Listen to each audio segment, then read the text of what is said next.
Welcome to the SCORE Small Business Success Orientation Webinar Series. Uh, this particular webinar is on next generation sales. Um, every business has a sales department or is required to sell, so this little orientation workshop will get you started in the right direction on sales. Quick overview of me so you'll have some confidence in your webinar instructor. I was born in 1946, kind of launched the baby boomers. Grew up a champion in 1964. At the age of 16, I was a national roller skating champion. And the only reason I bring that up is when you have some time, take out a piece of paper and write down 5 or 6 characteristics of a champion that you think are important in a champion in anything, including business. A strong business leader. What are some of those characteristics of a business leader? Started in retail, launched a couple consulting businesses of my own, helped shape the telecommunication industries through the 70s and 80s. Was VP of Marketing for NEC Corporation and head up North America, South America, and Canada. And then restarted my consulting businesses for a couple years. Spent 6 years in the food service business with Casano, started a couple businesses for them, and did some time teaching at college level on marketing and history of commerce and so forth. Last 6 years I've been working with Dayton Score and working with all types and sizes of businesses to help them start up, recover, or grow. So that's a little bit about me, and let's get started. What is next generation selling? Well, we need to really start with a definition of selling. You can see it there on the screen, the exchange of goods and services, or in experience, really people only buy one of 3 things: products, services, or experiences, for mutual satisfaction between buyer and seller. First generation selling, for years, what we call seller perspective selling was really all about the seller, and this definition is the seller does everything that he or she can do to get the sale. Like I say, it was all about the seller.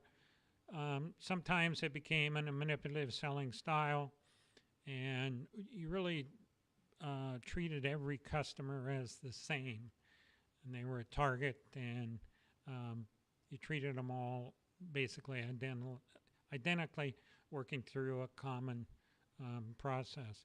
Next generation selling is what we call buyer perspective selling, and the definition is very different. The seller does everything that he or she can do to help the buyer make a safe and sound decision to select his offering.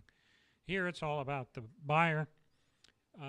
It uses non-manipulative selling styles, and every potential customer or selling opportunity is unique, and we treat them unique. So that's basically the difference between what we call first generation and next generation. This webinar discusses next generation selling strategies. When you came to the webinar porthole and you clicked on this webinar, you came to a description page of the webinar, and there was a link on there to a forms package. If you want to open that forms package and download all of the forms, there are several for this webinar, that will enhance your webinar experience. And the first one is what we call a sales perspective overview, which gives you a little more detail into this page. So if you want to download those, print them out, have them next to your computer when we refer to them. You'll know what they look like, and then you can go back and work on them. Before we get into sales, we need to understand that why it's called next generation. Selling and commerce, if you will, has gone through 4 or 5 generations over the years. The discovery era, the age of invention, industrial revolution. I was born and raised in the service-based economy, 50s, 60s, 70s. And today we're in the experience-based economy. customers are no longer necessarily brand loyal, product loyal, or people loyal, they're experience loyal. And if you want to see how fast today's marketplace is moving, you can go up to the Gary Hayes social media account, Google that on the internet, and you will see a chart similar to the one you see there, and you will see how fast the marketplace is moving in real time. So it's just kind of interesting. Some characteristics of the experience-driven generation is it's an information age, it's a volatile business climate, there's an unprecedented consumer mix of boomers, Gen Xers, Gen Yers. Consumers today are networked, wired, formed, and they're loyal to the best experience. We need to introduce the customer life cycle. We do talk about it in the introductory webinar, which we encourage you to take. So we're not going to spend a lot of time on it, but it's very important that we understand the customer life cycle, because there are really 4 opportunities to sell within the life cycle: the initial sale for the active buyer, the incremental or transition sale through the expectant customer, and the life cycle sales and leverage circle of influence sales through the established client. So there are several opportunities to sell throughout the life cycle, and today it's more about life cycle revenue and life cycle opportunity than it is about the initial sale. You can see also as we move through the life cycle, we can meet objectives like closing ratios and wallet share and life cycle revenue become just as important as the initial sale. So we're not going to spend a lot of time on that. We're going to move on. There is in your forms package a customer life cycle overview that explains this more in detail. Next generation selling, B2B selling. There are basically 4 types of selling, and 2 of them fall in the business to business category. And the first is what we call commercial or consultative selling, and that is to new system buyers. That would be things like computer systems, software, telecommunications products, office furniture, large ticket items that are sold to businesses. There's a couple different styles. There's what we call system sales, where you sell to the expert window. For example, a telephone system you would sell to a telecommunications manager. And then we have solution sales, where we would go in through the executive window and we would sell a telecommunication system to a president or a department head. And we would use a very different approach. And we could also use integrated sales approach, where we push and we pull the sale. So that's what we call consultative selling. It's the broadest type of selling. And the key there is to set up buyer and seller compatibility. In other words, you want consultative sellers working with new system buyers. The second type of B2B sales is what we call relationship sales. That's where we're selling to an established customer or client, and there we deal with what we call transition sales and life cycle sales and influence sales. 2 basic types of B2B selling outlined here align with the 2 basic types of buyers. The universal selling process that we're going to talk about helps align with the natural buying process. This alignment creates selling compatibility, increases closing ratio, and sales performance. So that's B2B sales.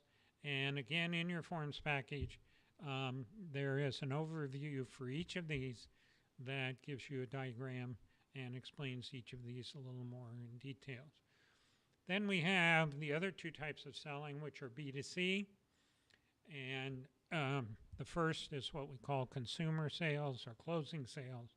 That would be large ticket consumer items, homes, cars, so forth.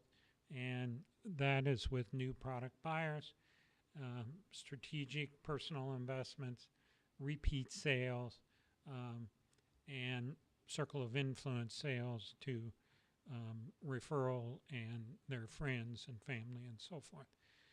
So that's the first type of B2C sales. The second type is what we call retail sales, commodity buyer, tactical purchases, groceries, you go to stores, malls, so forth. And there you're looking to get repeat customer sales, circle of influence sales. And again, the two basic types of B2C sales align with the two basic types of B2B buying. And the universal selling process that we're going to introduce aligns those two processes and creates seller compatibility. Again, in your forms package, there is an overview for each of these types of selling. One of my favorite cartoons, it's all about the buyer, it's not about the seller. No, I can't be bothered with any salesperson, new ideas right now, we've got a battle to fight. So it's all about the customer and their problems, and it's not about us and what we're selling. So the key to sales success for this guy would be to tap the king on the shoulder and say, I see that you have 5,000 troops coming at you. Would you be interested in this solution to help you win the battle? Upon saying yes, then he would introduce his new weapon. Next generation selling, it's all about the buyer, is built on what we call the behavioral and buying process alignment. We're not going to spend a lot of time on this, but this is the very basis for the universal selling process. You see on the right is the human behavioral change process, which is at the core of the buying process. And then at the left, you see the buying process. And although it's 6 basic steps, those steps may condense or expand depending on the scope of the purchase. And we'll talk a little bit about that on a later slide. From there, we go to the selling process. It's a universal selling process. It can be used across the 4 types of selling. And again, the process can be condensed or expanded depending on type of sale. And there is a form in the forms package that gives an overview of that. Why is this process important to use a simple process? Well, there are several reasons. We're not going to go over them all, but you can see there on the screen, prevents mistakes, keeps you organized, integrates success elements, facilitates collaboration with others. Most importantly, it helps you meet your sales goals and objectives.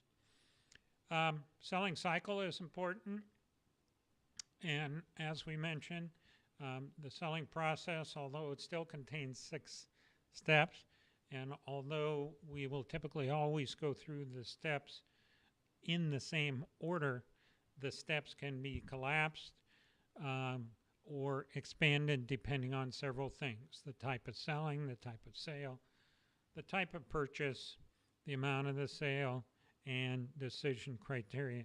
So you can see here on the left that an extended cycle might be large systems, complex sale, expanded stages. In other words, you might have 3 or 4 contacts within each stage. For example, if you're selling a multi-million-dollar phone system, it might be a year-long process with, upwards of 20 or 30 contacts. Where on the right you see a consolidated cycle, which would be a retail sale, where the customer comes in, standing in front of you at the counter, and you condense all of the selling elements or phases into a very short period of time. Again, in your forms package, there is a selling process comparison chart that will show you the buying process and then the 4 different selling processes. That's a good overview sheet to help you orient to the basic types of selling. And the key, of course, is to hire the right types of seller for your business. At each step in the selling process, we have success factors. But before we talk about that, we're going to talk about the age-old question: is selling natural or can it be taught? Well, my experience in over 40 years in the business has been that selling is about 20% um, uh, what we call born to sell, and 80% what we call learn to sell. And you can see some of the characteristics there of each. So if you're not a born seller, you can be taught how to sell very effectively. Selling process success factors. At each stage of the selling process, there are several factors that play into your success at moving from one stage to the other and helping the buyer to move through the buying process. The first is what we call perspective. And at each step of the process, important that we understand what the buyer objectives are, what they're trying to do at this stage of the sale. For example, at the very beginning of the sale, they may be just looking for information, and we don't want to use a hard sell and closing strategies at the very beginning of the sale. Conversely, at the end of the sale, we do want to use closing strategies because the buyer is looking to make a decision. Excuse me. Then at each phase of the selling process, we have what we call minimum seller objectives and maximum seller objectives.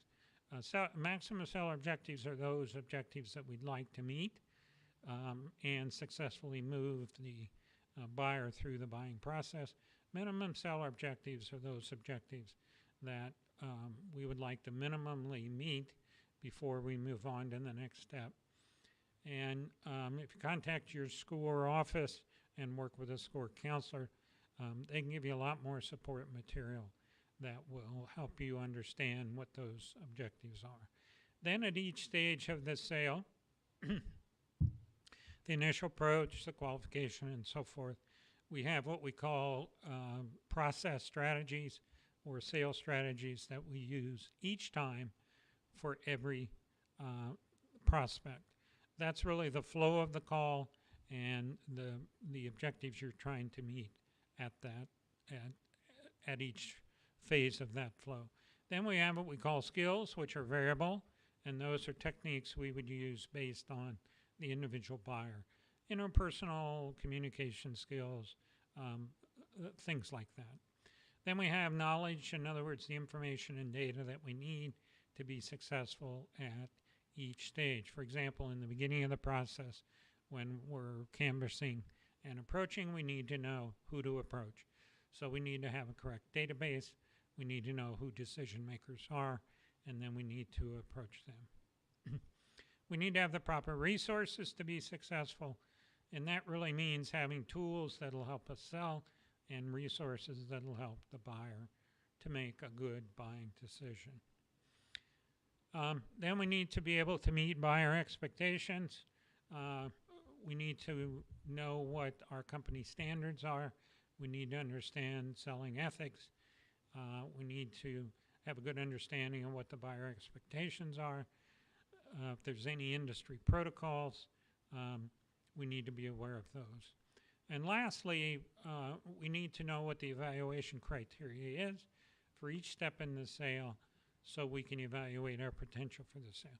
So the bottom line of this slide is that at each step in the sale, each of the 6 steps, we need to have these success factors pretty well in tow so that we can move the buyer and the selling process along.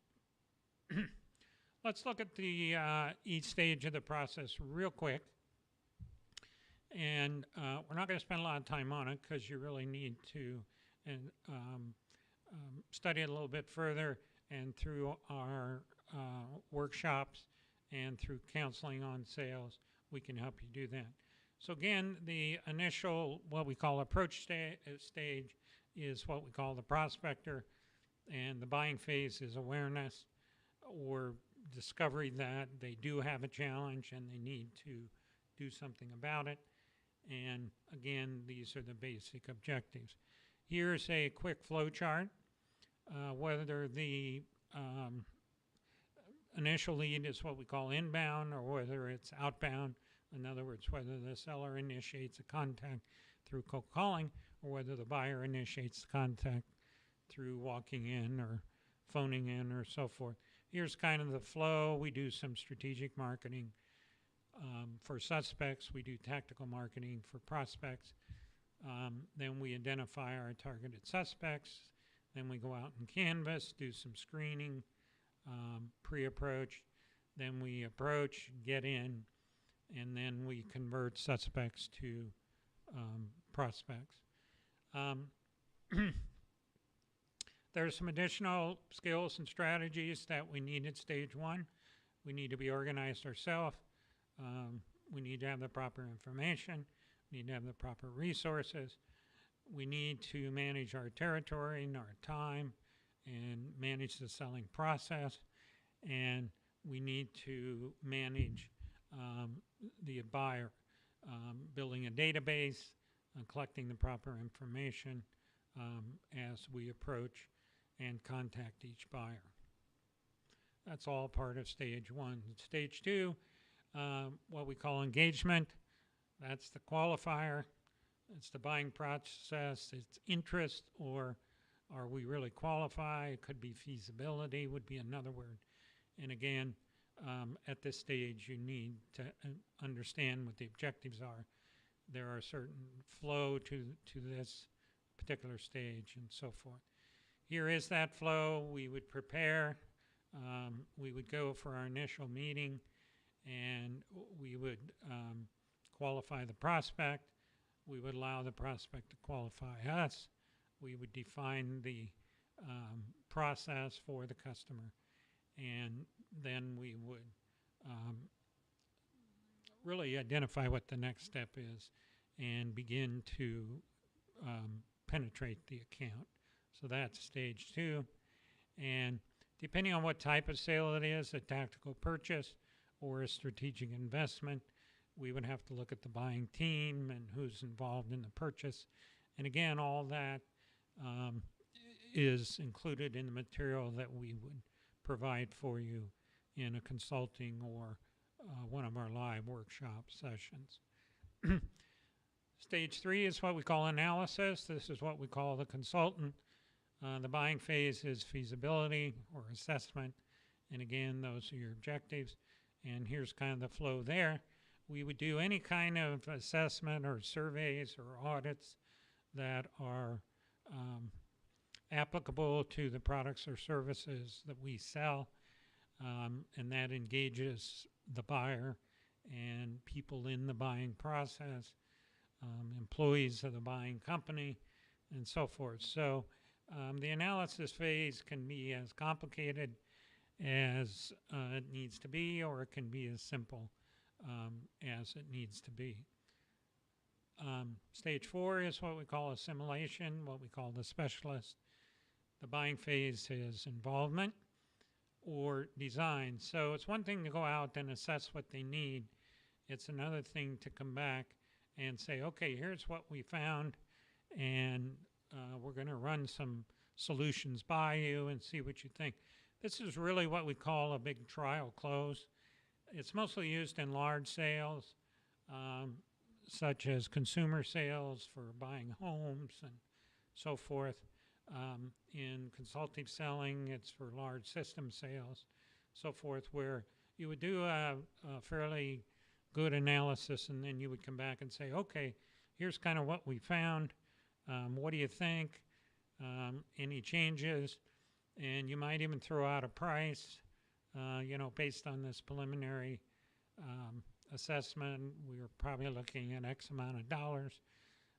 Does that meet with your budget? So on and so forth. So again, this is what I call a real kind of a trial close.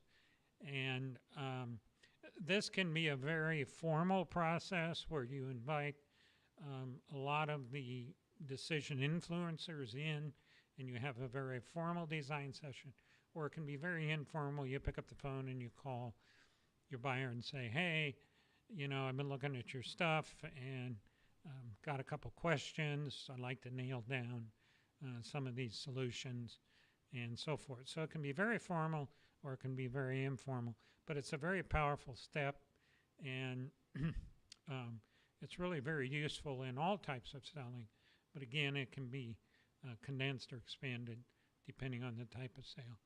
Stage 5 is the recommendation. That's where you become the seller and you shift gears, and the buying phase is selection. And again, these are the objectives, and here's kind of a flow. You set up the presentation. You either have it at your location or you have it at the customer's or the prospect's location. Make a formal presentation. You have some sort of proposal. You might have two different types of proposal, a technical proposal and an executive proposal. And then you move into the closing cycle and you wrap up and try to close the sale. Again, there's a lot more detail to each of these strategies in the call flow, and through counseling and through our live workshops, you can pick up those strategies. Step 6 is approval. This is important because many times, although you ask for the order, in step 5 you may not get it, so you may have to follow up and be consistent, be creative. You may have to negotiate, and again, we provide negotiation strategies in some of the material that we provide in our workshops. Then gain approval, and then put an implementation or a delivery plan in place. So those are the 6 basic steps in the initial sale process. There, as we mentioned in the customer life cycle, there are other opportunities to sell. And the first is what we call the expected customer. That's when you've sold them something and then you're now delivering. And the trigger for an incremental sale would be the delivery of the initial sale product or service or experience and the initial support given to the new customer. So here you would sell them accessories or additional products or services. Then we have what we call the established client. That's life cycle sales. That's triggered by ongoing service, ongoing client support, life cycle client contacts, and so forth. And then we have established client circle of influence sales, which is triggered by client advocacy, client referrals. You see, we use the same selling steps as we do in the initial sale, but they're used for the other types of sale.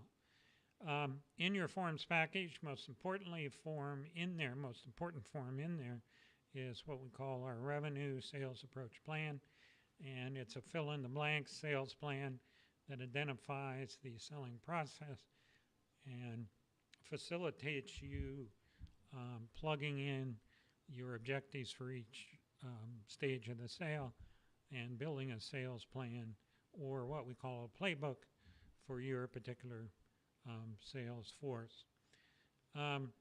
It's hard to be successful at sales without sales force management.